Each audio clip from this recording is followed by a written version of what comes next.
Welcome, everyone. Benvenuti a tutti to SRF Weekend Warriors presented by RaceVoice. I am Jim Hodson. Joining me in the commentary booth is my esteemed colleague, Dane Baird. And in the production booth is, of course, Il Re Leone himself, Marco Barbanera. Stoked for today, beside myself, thrilled. Now, guys, last week at Road America, there was a little bit of confusion with the season setup, so our series director, Steve Ray, decided to cancel championship points for that race. What followed was one of the most exciting car races I have ever seen, whether in sim, in real life, or in the terrifying wilderness that is my dreams. If you've not seen that race, viewer, trust me, it'll flutter your heart. You gotta check it out if you haven't seen it already. Now, this week, we are at Charlotte Roval, which in the Spec Racer Ford is a very tricky proposition, made even trickier, as you can see, by the pea soup that the drivers will be conducting this race. Look at those pictures. Unbelievable. We could barely see those cars. It will, however, possibly keep the tires cool, so, maybe 6 of one and half dozen the other. Luckily for us, we have none other than Dane Baird, not only the star, but the team principal of Kairos Competition on the broadcast to help us understand what we're facing. Dane, how are you and what are we up against? We're up against a lot of fog. As you can see, it's a rainy day in Charlotte, and the organizers, they always set up the sessions as close to the real world weather as possible.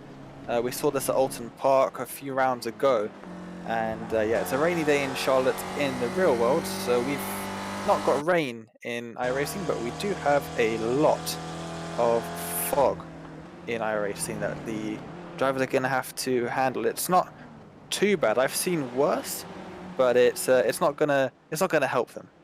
Wow, look at that picture right there. We're just barely able to see Austin Winter's car as he is navigating the infield. It looks like he's coming in from the sea in that fog. Unbelievable. Now, I should also mention this week we have some extra rules. You will notice, viewers, on screen, the blue line on the inside of the track. We see it just below those two cars there. Now, drivers have been asked to observe that as the track limit. Even though iRacing will let you drive all 4 wheels over that line, the drivers will incur a penalty. Our generous league benefactor, Steve Ray, is not going to put up with any shenanigans on that respect, especially on the NASCAR banking. As we see these cars traveling here, you can see that they will stay above that line or incur a 3-point penalty if caught over it, or 5 points if they gain a place by going over the line. However, on the infield, it's fine. You can drive over the line all you want. So we do have that to consider. Now, here is your grid. Rafael Berbigal, last week's winner of that unbelievable race, once again on pole today, followed by Aero Nam, who had a little bit of bad luck last week and just did not quite manage to take the win. They are followed by Florence Arabian and Maurizio Naselli. In 5th place, David Bohm, who has Austin Winner for company on the 3rd row. They're followed by Jörg Manny and Michael Dobeck. And in P9, it's Stephen Elson. Well done, Elson. There, he's got Stephen Beardsley for company in 10th place. And they are followed by Mick Carr and Yuri Cox in 11th and 12th. As we move on down, we find Tim Van Dormelen, who did a little bit of off-track sightseeing at Road America. He's got Bobby West for company. They're followed by Carter Hutcherson and Jeff Richer. Just behind them are Antonio Reyes and Jesus Rodriguez. Miro Haraski in P19 has Antonio Jalbert for company. Then in P21, we have Adam Bradshaw and Tony Shook in 22nd place, followed by Dominique Bureau and Jean Pereira. Those guys are followed in 25th place by Ken Batley and Simon Mayer. Then we have Nico Shook and Ian Haycox. Just behind them, Samuel Dick and Just Simpkins, Jason Perry, Thomas Renders, Ian Gibson, Brian Short, Aaron Vigley, and Jerry McAreevy. They are followed by Tom Gradwell, Jeff Jacobson, Jeff Cantor, Flavio Andalo, Paul Jackson, Brett Nordstrom, Joshua Flores, Josh Arnold, Andres Bertoni, Claudio Vacalebre, Paolo Bremi, and I missed who was just after Paolo, but we have Steve Ray. Thank you so much for setting this up, Steve Ray. And thank you so much, Marco, for giving it back to me. In P48, we have Sergio Durelli. I don't want to miss you, Sergio. Steve Ray has Raymond Nunez for company, and they're followed by Richard Franco, Johan Butenga, Mark Gehan, Jonathan Migno, Chris Georgiandelis, Jeremy Lewis, Stephen Mitchell, Mark Romaninski, Michael Nelson and Hugh Haycox in 60th place. We did have 62 cars qualify today, but only 60 make it onto the grid. Lights are about to come on as we see Berbigal and Nam leading the field. This league loves a rolling start. Very wise, because the first couple of turns on this track are treacherous, especially with cold tires. I'm pretty sure we will see some spins, especially you'll have to watch turns 4 and 6, unless I'm very much mistaken. And I know that because I have spun there those turns many, many times myself in this car. Well, I thought we were a little bit closer to the start than we ended up being, Dave. This has worked out nicely. Absolutely, Let me go ahead. Yeah. Sorry to speak over you. Just wanted to say thank you so much to RaceVoice, who is proud to be the exclusive sponsor of the Weekend Warrior Spec Racer Ford Racing Series. Take your driving to the next level with on-track audible performance alerts with RaceVoice and RaceVoiceSIM. You can hear miles per hour. You can get audible performance alerts with RaceVoice. Upshift alerts, all the stuff that you need, other performance metrics which are selected and configured by you. Go faster with the speed of voice. Plus, Weekend Warriors get 50% off annual sim pricing using the promo code WW50 as we navigate the chicane on the back side of the course. Any moment now, we will come around and this puppy will start.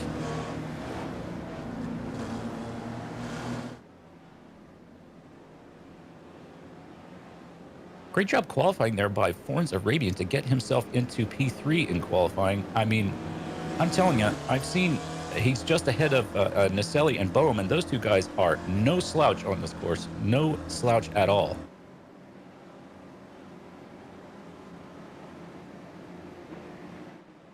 Okay, a little bit of difficult navigation here around the chicane, and then the race should start. Boehm leads us across the start-finish line, and, Berbigal leads us across the start-finish line, and we are racing. We are 3 wide down that straight. Those cars banging into one another. I believe I saw a Fritcher's car just ahead of that particular chaos. Oh no, big wreck in turn 1. Cars trying to rejoin, causing even further wrecks. Terrible place to be stopped. Can't say I'm surprised by that as we see Berbigal, Nam, and the rest of the lead group navigating the infield turns. Now, these turns are extremely treacherous on cold tires. Very careful on the brakes as we navigate turn 6. Just the slightest, too much pressure right there will send the car around. There is Nam just ahead of Manny. You can see that they're being careful not to cross that yellow line there. That's another thing that they've got to make sure that they do not do, or they will incur a penalty. Manny is just slipping ahead of Boehm here, as we see the leaders heading to the chicane for the first time in anger. We're looking back toward Nam's car there, and Boehm is going to make a pass again on Manny. I think we're going to see these two continuing to fight, Dave. Absolutely, the field spread out a little bit now due to that turn 1 incident. But up at the top, still close as ever. Yeah, Forrest Raymond was having a little, I think he was having a thought to himself, like, can I possibly get around Nam here? But it's just so hard, especially this early in the race. The tires probably aren't quite warmed up yet, as we see Perry attempting a move here under braking. That is Haycox, and Perry has gotten it done. Haycox had to smoke the tires a little bit to get the car hauled down to a stop. Berbigal not able to get away on these other guys. That's Nam, Arabian, and Naselli following him closely, with Winner just behind. Winner, of course, no slouch himself. We've seen him on the top of the results in this league before this season, so it won't be at all surprised to see him close up that gap and maybe drag Boehm up there with him.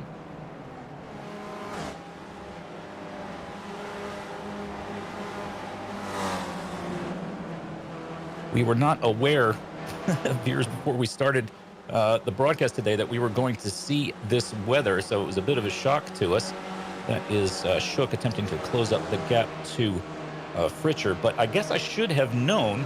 I did do a little bit of driving with these guys last night on this same track, but on the road course, which is a slightly different setup than this Roval setup, and they had this very rainy weather, so I guess I should have known.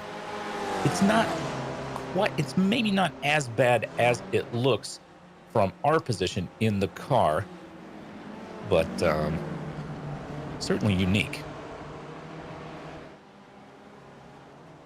And across the start-finish line we go once more with Burbigal still in the lead, although fastest lap of the race so far by Nam in the 78 machine with a 1:33.1.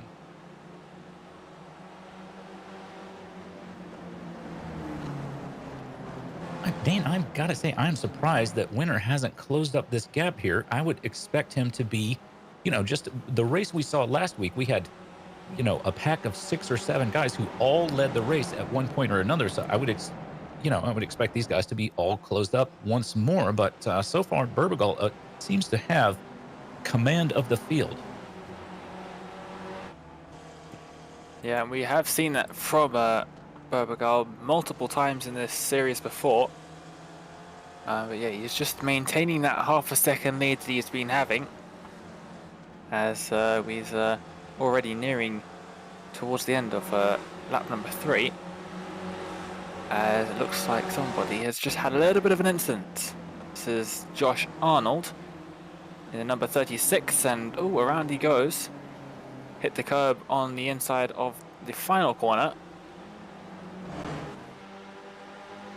Yep, the Spec Racer 4 does love to rotate, and if you put the car, toward the limit of its grip and then try to take a little bit too much curb, you are gonna do a little bit of a dance. It's so maddening too, because you see these guys go around the course. This group of leaders here, you'll see them take curb all the time, and you'll think, well, they just took the curb. Surely I can hit the curb too. And then you try it and around you go. That's been my experience anyway. Although, Dana, I'm proud to tell you, I did manage to win a Spec Racer Ford race earlier today, but it was in the 4th split, so perhaps not that amazing. Every win is amazing. That's what I say. Makes me feel better about my 17th split wins. I would also like to send a big shout out and thank you to Larry Lefty McLeod. Do we have him in the race today? I don't see him. Well, perhaps I'll have to save my thank you for when we see him again, but he helped me with pronouncing Jerry McAreevy's name, getting it correct. You might have heard me stumble over it the last couple of races. I'm so sorry, Jerry. Ooh, there's a little bit of... Here we are on board with the man himself. I believe he's also known as the Singing Scotsman Day.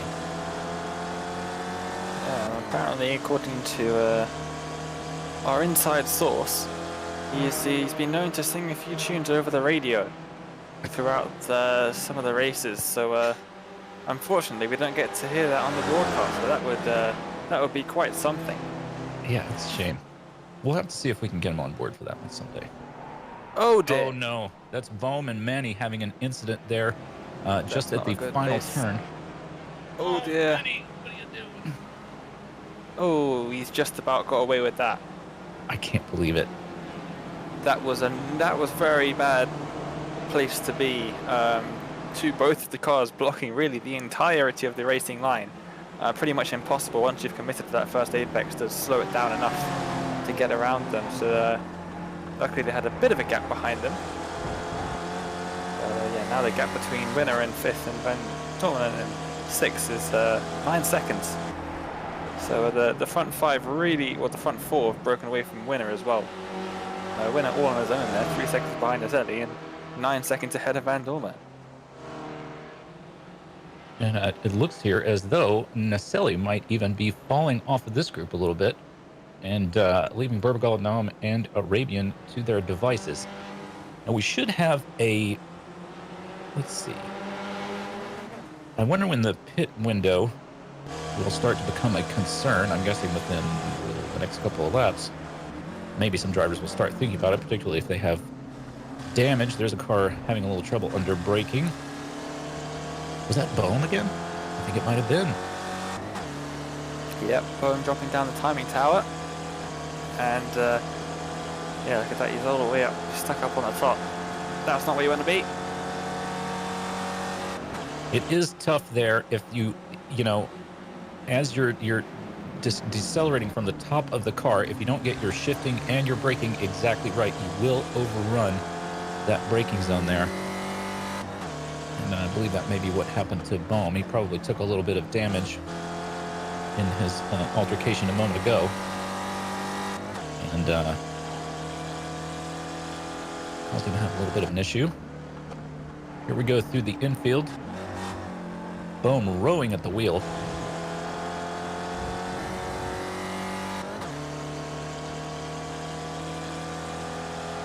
Meanwhile, Winner continues to run all by himself. Yeah, This is he's actually dropping back slightly by a couple of tenths, if that, a lap, which is unlike what we're used to seeing from him, but he does have a huge cushion behind. Unfortunately, it means he's not really in the draft of any cars. So on the oval, you can sort of take advantage of the draft a little bit in these cars and get a bit of a lift in towards the 2 chicanes, and Winner's not going to be able to do that. So you can see he's dropped back another half a second just while we've been talking about it. He seems to be struggling out there.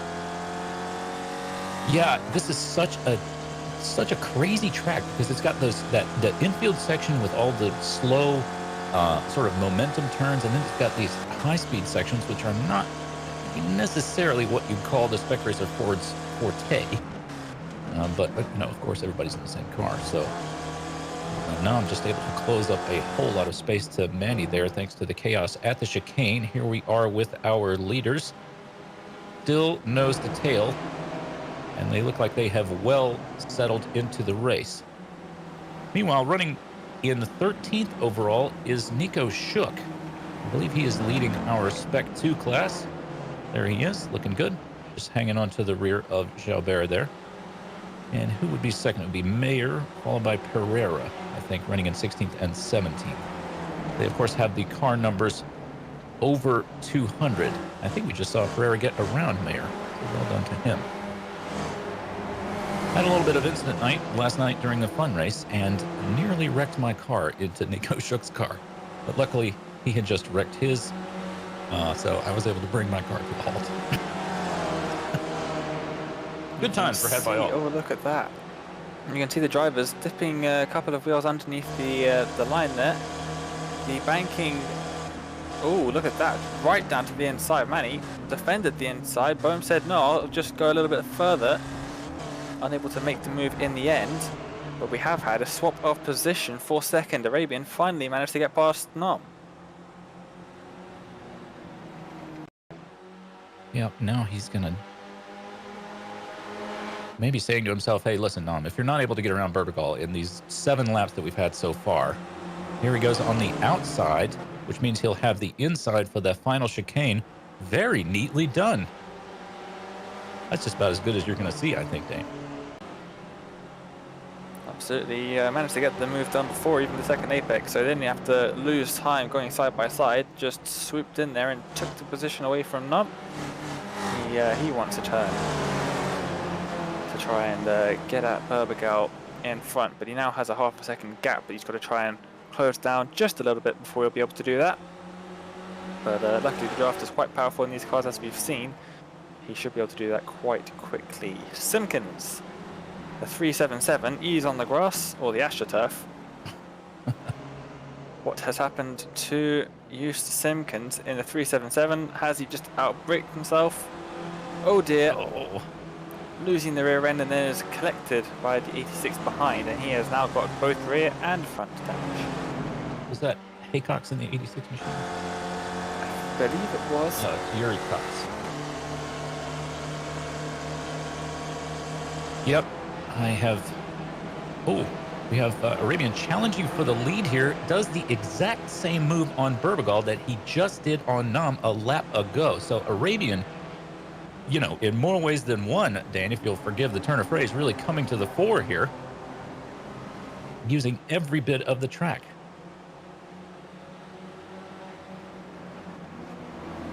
Absolutely, he's doing pretty good job up there. And let's see now. It will be difficult for him to extend that advantage, as we saw at Road America last week. It was very difficult for drivers to pull away because of the draft. It will be the same story here with the oval. So he's going to have to try and hold on to that as best he can. There has been an incident that we just passed. You just about saw on the other side of the barrier there.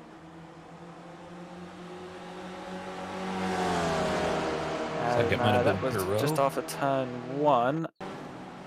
Let's see what happened here. Now it's Haycocks. Both Haycocks are involved in this. Ooh, that was so unfortunate for the 108. Oh, a little bit more contact there as well. That is Dominique Barreau in the 108 machine. I saw him dropping down the timing towers, why I guessed that it might have been him who was involved. Very easy to start getting a little bit excited and wanting to close up some places and maybe leave a little bit of speed in the car in turn 1, and that will result in what we just saw. The car will lose the rear in turn 1 and then become an immovable force and slowly be met by the unstoppable object. Or the immovable object met by the unstoppable force. You'll forgive me, viewers, for improperly paraphrasing Zen Buddhist cones. And then comes the back. This is probably a scheduled pit stop. He has a bit of damage on him. But the pit window is well and truly open. Boehm, all sorts of squirrely there alongside Manny. The two did make contact. It's quite surprising that Boehm didn't end up getting flung across the front. Wow. Manny there, and Manny, what a move. Into turn 3, swoops ahead, and he moves himself back up into 11th. I would not have predicted a safe pass at that particular point. Boehm looking for a spot where he can get back around Manny. These two drivers going at one another like cats and dogs. Except, of course, if your cat and dog were fighting like this, you'd put them outside.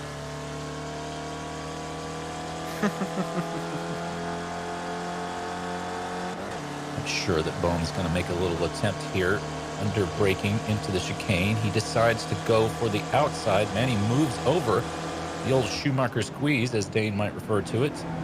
And he's going to have the line. Takes a lot of curb. Very lucky his car did not go around there. Absolutely. Oh, getting a bit of dear. Push out wide there. Not too sure what happened there. Trying to go down the outside. And he just giving a bit of a push out there. And he's going to send it down the inside into the chicane. Just about makes it. A little bit of contact was made. And the 25 is around. There are worse places that could have happened. And oh dear, he's just towed back to the pits. Interesting. It looks like we're going to ride on board with Manny here. Let's see if we can see if he got a little bit of a taparoo. Looks like he did. Just a little touch at the exact moment you don't want it. I'm sure that Manny is annoyed, and I think we're seeing the result of that as he just tows back to the pits. Well, I hope he'll rejoin. He was having a decent race. Here we are with the leaders. Arabian is now picking up a back marker. And this is Haycocks attempting a pass on West, I believe. West is going to let him have it without too much of a fight. And Pereira, it looks like, is also part of this group. We're all battling for 13th. A beautiful battle box there. Thank you so much, Marco. Makes it easy, even for me. Oh, a lot of curb there.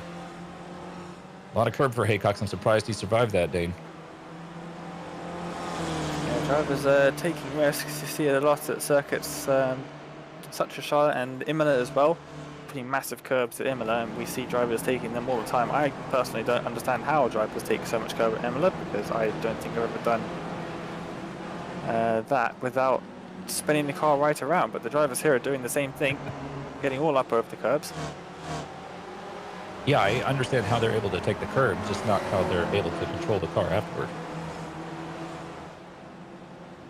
Drivers being a little bit liberal there with that yellow line, as I understand. They were supposed to be very careful about that yellow line rejoining the NASCAR banking. I'm just back from these pictures that we're looking at here. But it doesn't appear to be holding them up too much. We're running on here with Burrow, who is back on track.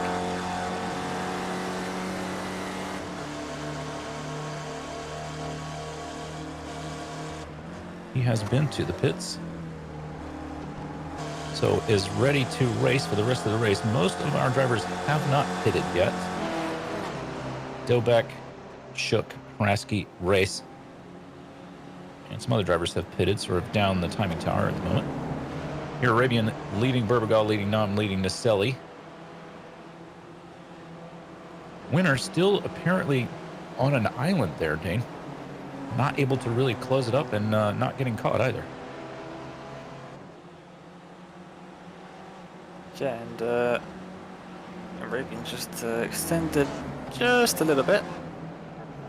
The gap is now, of course, 0.8 of a second. It was staying around about that half a second mark, and as I say that, what does he do? He goes and loses 0.3 of a second.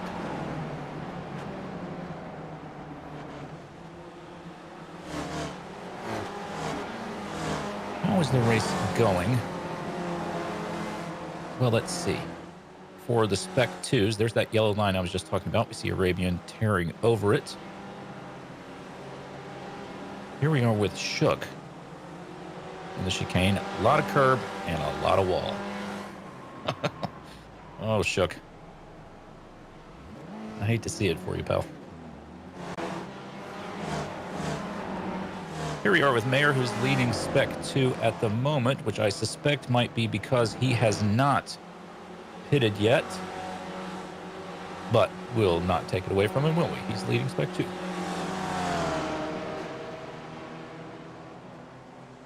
By quite a bit, as well as Pereira is quite a few seconds back.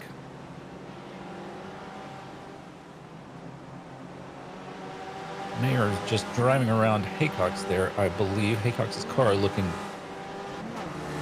somewhat the worse for wear. At least I think it's Haycock's. Oh, I was just about to say, it's quite surprising we haven't seen more drivers heading into the pits, and there goes Rodriguez into the pits. We've also got Pereira and I think Brem as well in the pits at the moment. Has Pereira crashed?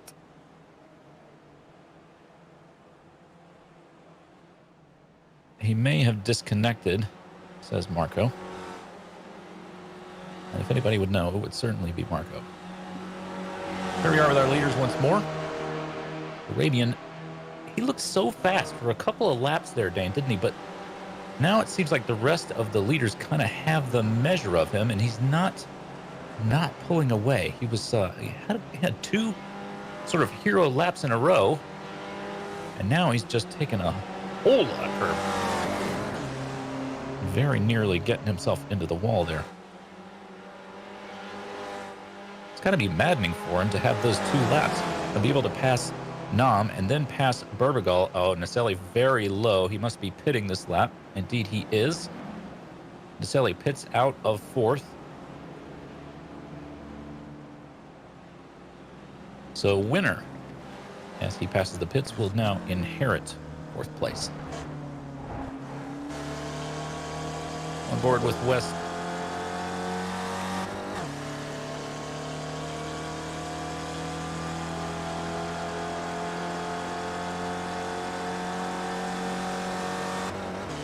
Looks like he's going a little bit lower there, and yep, he does pull into the pits.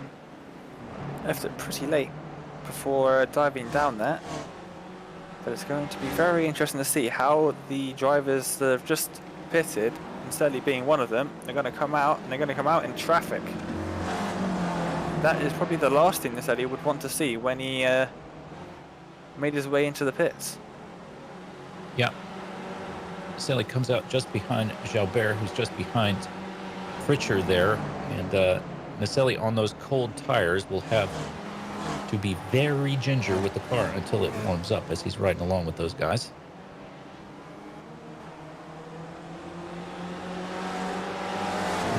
It's just behind it, sort of a rolling wreck of Shook's car.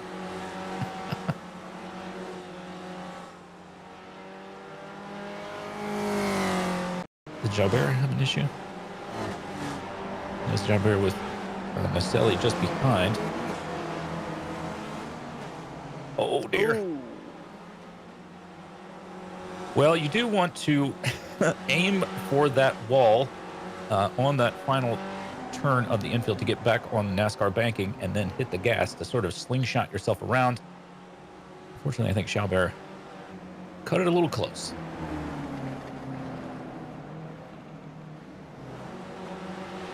And now our lead group is down to 3. Arabian, Burbigal, and Nam. Jalbert into the pits, Mayer into the pits, West into the pits. And there's our benevolent leader, Steve Ray. Did he have an issue? Riding on board with Steve here. Final chicane. Oh.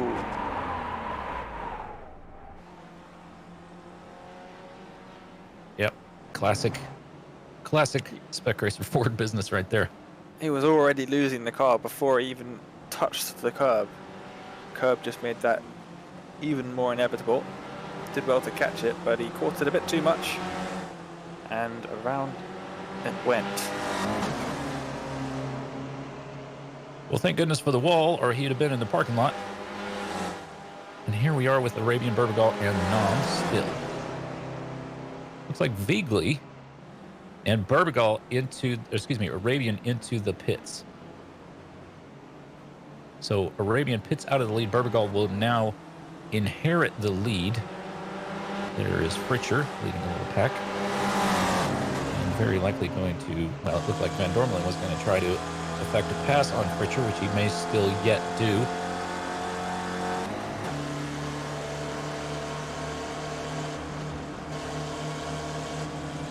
See if he attempts anything. Oh dear, Naselli just dive bombs them both. Fritcher just manages to stay out of the way of Naselli. Van Dormelen into the wall.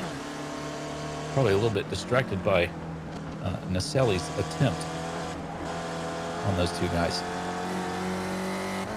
That was quite a move, Dave.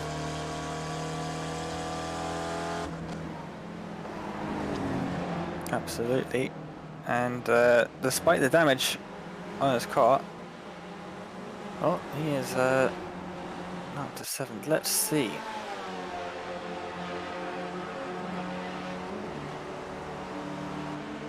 That is Naselli, 3rd on the road there. Just having a look at Van Dormelen.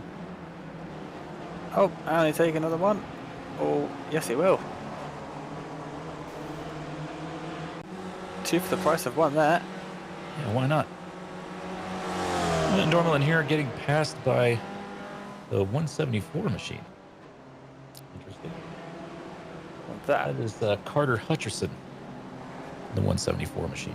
In 41st position is Hutcherson. So that's what the damage for Van Dormelen is busy doing to him. It's slowing him down quite a lot. Short, taking a very interesting line through the final chicane there.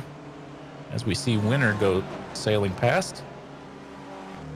Winner now running in P3, running on board here with Nam, looking at the rear of Burbigal's car.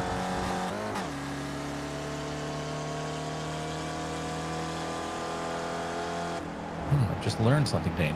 Nam turns in a little bit earlier there, turn 5 than I do. And he's much faster than I am, so perhaps I will adopt his line there.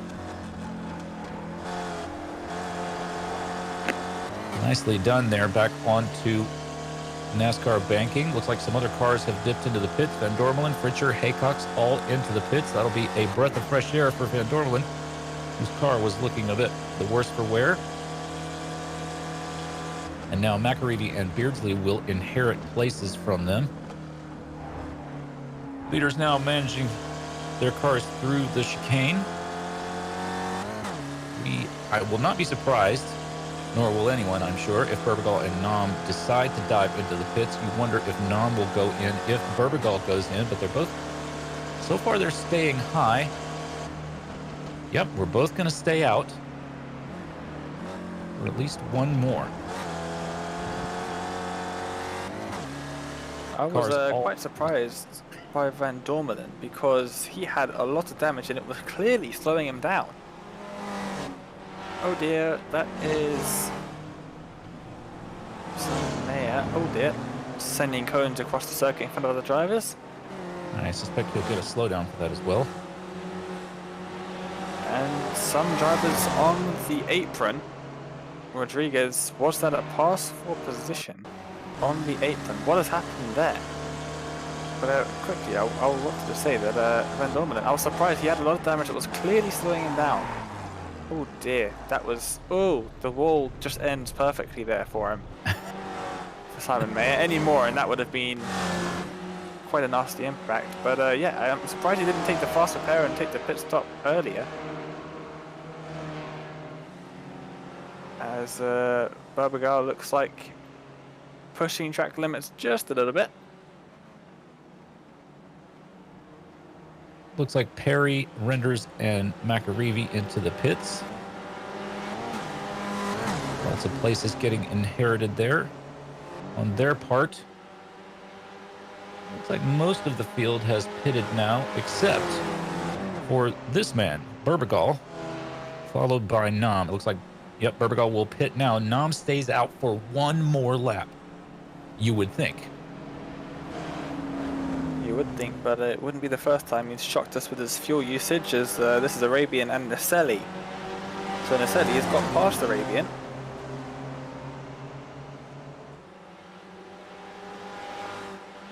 Almost identical pit times for these two drivers, Arabian and Naselli. 40.53 seconds for Naselli, 40.52 for Arabian. So whatever has occurred, I believe it occurred on track day.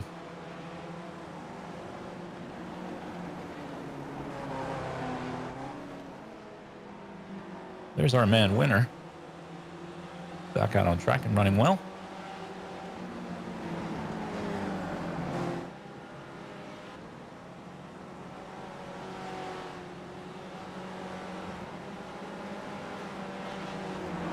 Yeah, Berbagal's got now. Marco's drawing our attention to the fact that Berbagal has just about 3 seconds on Naselli and has done his pit stop. So that's the fastest lap of the race for Hugh Haycox at a 1:32.2. But when Nam dips into the pits, Berbagal will inherit the lead. And Arabian is going to attempt to inherit a place from Naselli here, as he's shoving Naselli along. And let's see if he makes an attempt under braking here into the chicane. He doesn't. Boy, Arabian takes a lot of curb. I'm surprised he's able to make that work, but we've seen him do it for a number of laps now. And was that winner just behind Arabian? Surely not. No.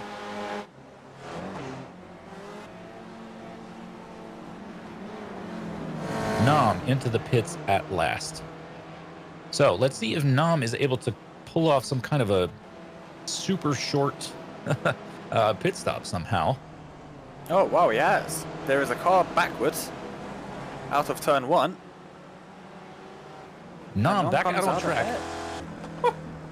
Nam back out on track in the lead. Has he given himself enough fuel to finish the race?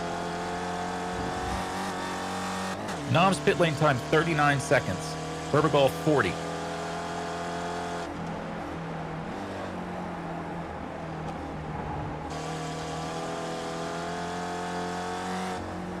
Berbagal really driving the car now, ready to get around Nam. Does not want to lose this race. Nam's got to be fired up after last week. He sort of waited in the wings, didn't he, Nam? In about, I believe he was in P2 or P3 toward the end of that race, and we knew that some kind of move was going to come from Nam, and it did into turn 5 at Road America, but he wasn't able to make it stick. So he's saying to himself this week, this is happening. And here Berbagal doing everything he can to catch up to Nam and try to make something happen. There's another car high there, who is thankfully staying well out of the way, tucking in behind Berbagal's car. So as we're ticking over just now into the 33rd minute of this 40-minute race. Here is the battle at the front of the field. Everybody has now pitted. It's going to be between Nam and Burbigal in traffic at this very technical track in Charlotte Roval.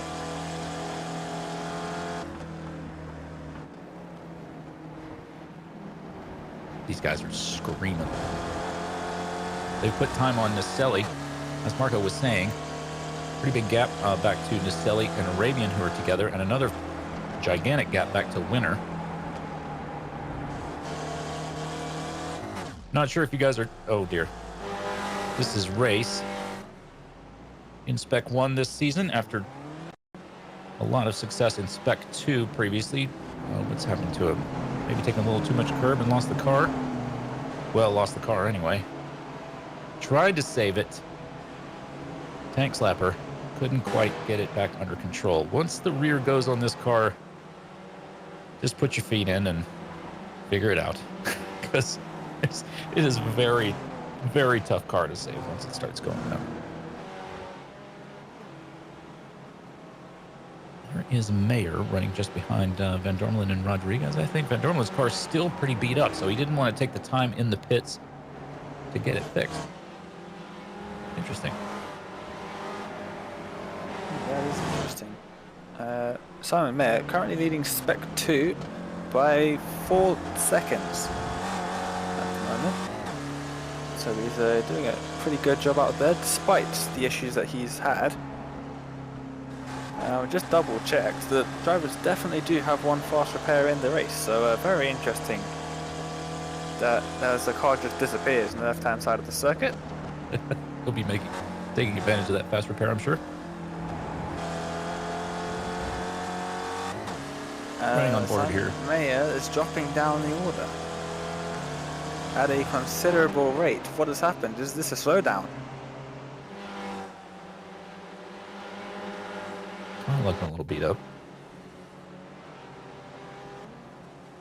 He's attempted a move on Van Dormelen and missed his braking point. Lots of curb, car around into the wall. So no slowdown, just no speed. Right, the old-fashioned kind of slowdown. Probably taking a little bit of penalty there as well. And now Spec 2 leader Aaron Burgell takes the lead. Next driver, Simon Mayer, but the next driver after that, Renders, and he's got a 6-second lead over Renders, and I would imagine Simon Mayer's going to be dropping down quite a bit more. Yeah, he's dropping down a lot. You can see that damage really hindering him. Well, this race has been distracting me by being so exciting, and we haven't talked at all about series points. Now, the race last week did not include any points. I'm just checking. Viegli is in 3rd in Spec 2 standings. So if he were able to pull this win off, currently running in 1st in Spec 2 on the road, then I believe he is going to move himself up into 1st in Spec 2.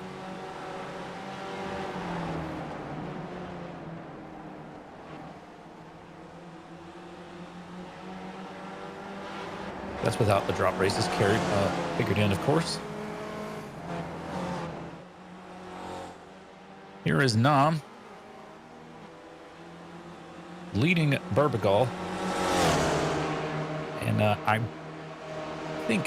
I feel like Burbigal, if he really wanted to, could draw right up to Nam and make a move into the braking here for the chicane. Indeed, he does.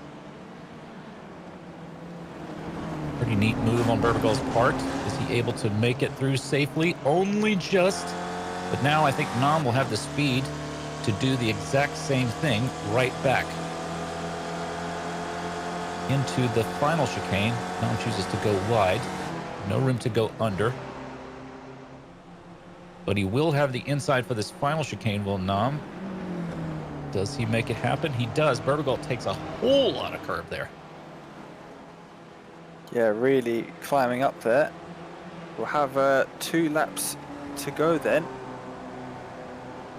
And yeah, now it's really starting to get tricky. Burbigal has to watch out for Naselli and Arabian just behind. They can't be going side by side too much. But I would say, if I'm Burbergal, try and line up that move into the final chicane. Don't try and get ahead at this point, because you can see Nom has done that move multiple times in the race already, and it works very well. So I would want to stick back at this point, but we'll have to see what he does. Yeah, you're absolutely right. Now, I think if Burbergal had maybe played his cards a little bit more equitably, he may try to move again here, Dane. But I think if he were able to carry a little bit more speed, he might have had a little bit more luck. Last time round, it looks like he was thinking about trying it again, but wasn't quite close enough. If anything happens to Nom at this point, Burbergal is going to pounce.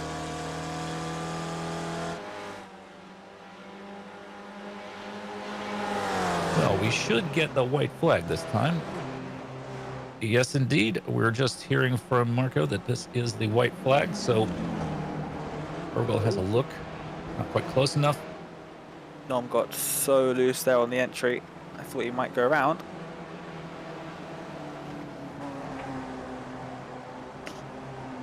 Well, we are going to go around, but we're going to go around the track. And let's see how Naselli is doing with Arabian. Still leading Arabian is Naselli. Arabian might try a hero move on this last lap if he's close enough to do so.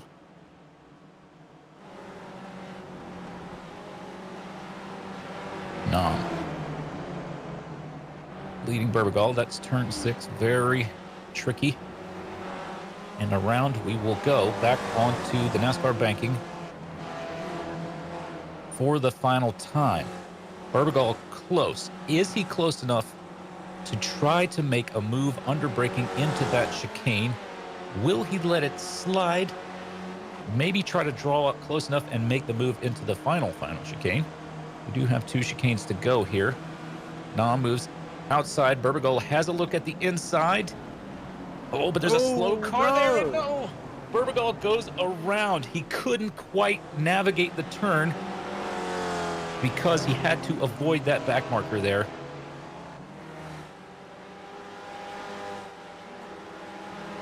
Arabian. Oh, and now Naselli, they're getting past because Nom got such a slow exit out of the corner.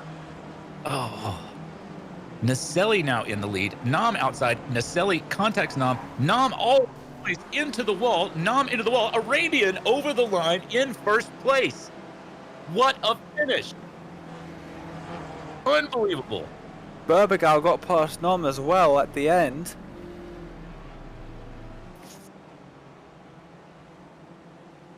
Wow. Oh, absolutely speechless as we watch cars coming across the finish line now. There's Bohm leading Vegley. That's Vegley's in the lead of Spec 2. And who is closest behind? It's Miro Haraski running down in P16. No, P16, excuse me. So Vegley will be dragged in by Bohm. I don't know why he's attempting a pass here, because Vegley will now attempt to back over the finish line as Van Dormelen goes over the finish line. Vegley backs over the finish line. Yeah. I really don't think that pass was warranted there, Vegley. No reason to take an overall place. You're already winning in Spec 2, pal. So here we are on the last lap. This is what we saw once more. Burbergal toward the inside. Slower car does everything it can to stay out of the way. It was driving all over the curves, but Burbergal loses the rear of the car. Nom now slow, as Dane mentioned. Here's Arabian behind Naselli. Arabian says, okay, Naselli, we're going for a ride, pal. I'm going to get all under your deck lid and push you past this guy, which he does. So here is Arabian. Well, at least I thought he was giving him a little bit of shove. There it maybe is. Naselli breaking into the final chicane. Arabian all over the rear. Nom gets tapped. Naselli wide. Arabian slips through. What a finish. Unbelievable. I can't wait to hear what the drivers have to say about this. Oh my. That That was was your that was quite something, wasn't it? yeah, That finish. yeah. Arabian already in the waiting room, ready to have a chat. Well, here are your final results. There he is at the top. Foreign's Arabian. He's been a little bit of a bridesmaid and not the bride for the last couple of weeks.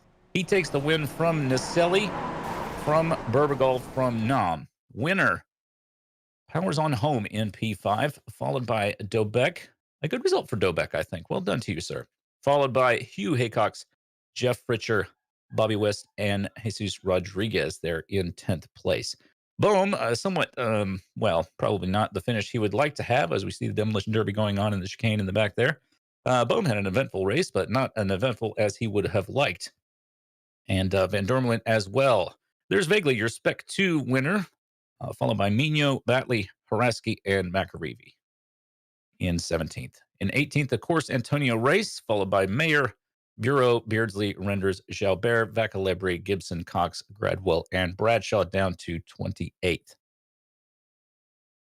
Well, what a race that was. Following Bradshaw is, of course, Short from Lewis, Jacobson, Hutcherson, Carr, Franco, Stevie Ray. Thank you so much for your hard work, Stevie Ray. Followed by Jeff Cantor, Paolo Bremi, and Johan Butenga in 38th. Those guys are followed by Chris Georgiandelis, Brett Nordstrom, Paul Jackson, Michael Nelson, Mark Romaninski, Stephen Mitchell, Ian Haycox, Tony Shook, Jason Perry, and Nico Shook. Surprised to see those two guys so far down. And they're followed by Yost Simpkins, Flavio Andalo, Andres Bertoni, Raymond Nunez, Jean Pereira, Jorg Manny, Sergio Durilli, Joshua Flores, Josh Arnold, and Mark Gehan in 58th, who is followed by Stephen Elson and Samuel Dick. Sorry to see Stephen Nelson so far down there. He must have had some issue and that ended his race early. As I recall, he qualified pretty well, unless I'm very much mistaken. So, Dane, shall we have a chat with some drivers? I have no doubt they're ready to talk to us. Absolutely. I think there's only the one waiting for an interview, Jim. So I guess there's no better Yeah. person to speak to, though, is there? Yeah, absolutely. Well, here he is, your race winner of Foreign's Arabian. Are you hearing us? Yes, I do. What a finish that was. I am dying to hear your every thought on it. But just first of all, let's have a little bit of a build up. So you started well, but you'll forgive me for saying I didn't think we were going to see you at the top of the timing tower at the end of the race. How did everything develop for you?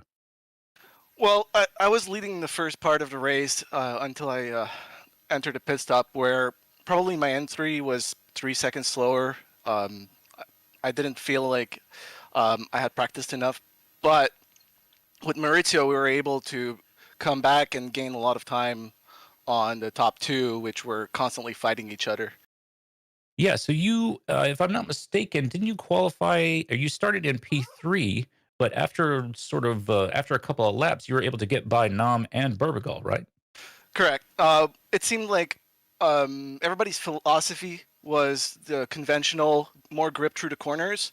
I went through with the philosophy where I could hit the bumps as hard as I could, which means Yeah. I'm coming out of the curbs a lot faster than they are, and that's the passing zones. So I used that to my advantage, especially at the last corner. You were taking a huge amount of curb, just as you say, on both of the chicanes. I'm surprised that you were able to make that work. Are you running like a lot of ride height, or how are you able to do that safely? I'm running a lot softer. I gotcha. Usually we run a hard bar at the back. I'm running a medium bar, and that, with a little bit of ride height, allowed me to hit the curbs without upsetting the car at the exit. Wow. Well, we saw it. It's certainly exciting, but there are moments there in the race where you're up on two wheels. And normally in the Spec Racer Ford, that would mean the car is spinning around and you're getting into the wall, but you've certainly made it work. Yeah, I've had a lot of practice. I think during our practice sessions or a faux speed, I've hit four wheels off without any damage. So I was confident I could continue driving and hitting those curbs all race long. Well, unbelievable. And it's like I say, it's definitely worked out for you. Viewers, by the way, what he's talking about with faux speed is there are some practice races during the week where these drivers all get together and have a whole lot of fun. So that is where today's winner perfected his mode of attack. So, speaking of attack, talk us through the final lap. What you can remember of it. Well, the times were dwindling from the top two, and I could see ahead that they were battling it out. But it only became clear that we had a chance, Mauricio and I, once we caught up to some back markers through the first chicane, and he wouldn't let them through. And there was a little incident. That's at a moment where I had to decide. Am I going to help Arrow or am I going to help Maurizio? I knew Maurizio was going to be on the inside, and we had a great exit. I coupled, and we pushed it through. Unfortunately, he had a little wiggle at the end, and that caused us to have a little contact. But I wasn't letting go of the throttle at that point. So you were following Maurizio, I believe, running in P4 in the final lap. So there was Berbagal, Nam, and then Naselli and you. And I was thinking that probably were going to end up fighting Naselli for a P3 there, but instead, Berbagal and Nam had their little incident in the second to last chicane on the back straight. And that allowed you guys to get around as you're describing. It was an unbelievable moment. Your heart must have been shooting through your mouth. Basically, but I have this philosophy where you still need to treat the other drivers as teammates, even if you're competing for the top. So helping somebody else will come back to help you later on, and I usually enjoy a good bump draft. Yeah, absolutely. Especially in these cars, and especially with this group of folks. You guys are all pals. I've done a couple of the fun races with you guys, and it's just a whole lot of fun out there. Congratulations to you, Florence Arabian, on your win today. Anything further you'd like to add? Well, thank you for the broadcast, and thank you for everybody for the race. And I'd like to thank my girlfriend. She's always supportive. So, Carolina, thank you very much. I love you. Great. Well, congratulations again. Great show, a great race. Thank you so much once again to Stevie Ray for organizing this for us. Dana, it looks like we have another driver interested in speaking to us. That was, of course, today's race winner, Florence Arabian. Do we have, we're out of time. I'm just seeing in the, oh, okay, fantastic. So we do have time to speak to one more driver. Absolutely. And let's see. And he joins us now. Aaron, welcome to the commentary box. Can you hear us? Yeah, I can hear you just fine. Well, first place for you in Spec 2, 13th overall. You must be pretty happy with that one. Yeah, it was definitely a rough race. Yeah, lots of action going on. Not the longest track in the world, the Charlotte Roval, and pretty close quarters racing throughout. You were in second for quite a while near the end there, but inherited the lead after a mistake, of course, from the driver in front. I believe that was Simon Mayer. But of course, right at the end of the race as well, interesting way to cross the line. Yeah, just I cut that corner there a little bit too deep, got a little too greedy for P11 overall, and lost it there when it dropped back down. So just finished it the best way I could. Absolutely, and yeah, we're just seeing on the screen a couple of pretty awesome shots there of your race, but lots of racing you had to do. You weren't alone for most of the race. You had quite a bit of racing out there. I guess you always have a lot of racing when you've got 60 cars on the grid, and looks like a lot of fun out there. Oh yeah, the Spec Racer Ford community is actually probably one of my favorite ones to participate in, and they're always a good group of guys. Not perfect like anywhere else, but they're definitely always really good racers when it comes down to it. Absolutely, they definitely are. Lots of clean racing as well. From what we've seen in the Weekend Warriors, I'm sure Jim could tell me what the drivers are like in the official races and the lower splits. Hey. But yeah, before this race, you were third in the Spec 2 standings. You're probably, I'm not too sure where Nico finished, but you're probably going to be jumping up into first of the in the Spec 2 standings. So that's puts you in a very good position, this result, for the second half of the season. Oh, that's awesome. like I'll be honest, I haven't been able to pay too much attention to it. I've just been driving the car. So, but that's actually I've been trying to at least participate a bit more to make sure that I could try and maybe get like a Spec 2 win, and then eventually hopefully one of the next couple seasons, I can get my I rating high enough that I can be in Spec 1 sometimes, because it usually seems I'm up there competing with them instead.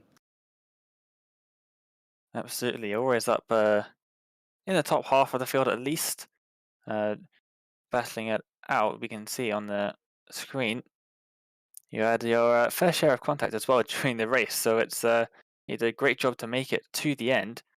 But yeah, congrats on the win, of course. Good finish, of course. 13th overall. Aaron, before we let you go, is there anyone you'd like to give a shout out to? You know what? Honestly, I'm gonna give a shout out to all of my Twitch followers right now, because they've been super awesome and being supportive and making sure I actually practice for races before I get into them. So I can definitely see how that could help. I'm definitely suffer from not practicing before races. I'm trying to improve that myself. But yeah, practicing definitely seems to have helped you today with first place. Aaron, congrats on the win, and we'll see you next week. all right, thank you very much.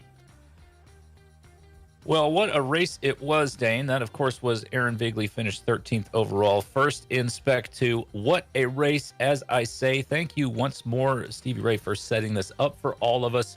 A fantastic final lap. Just unbelievable. Love this series. So glad I get to do it. Thank you so much for watching. On behalf of my esteemed colleagues, Dane Baird and Marco Barbanera, we will see you next week.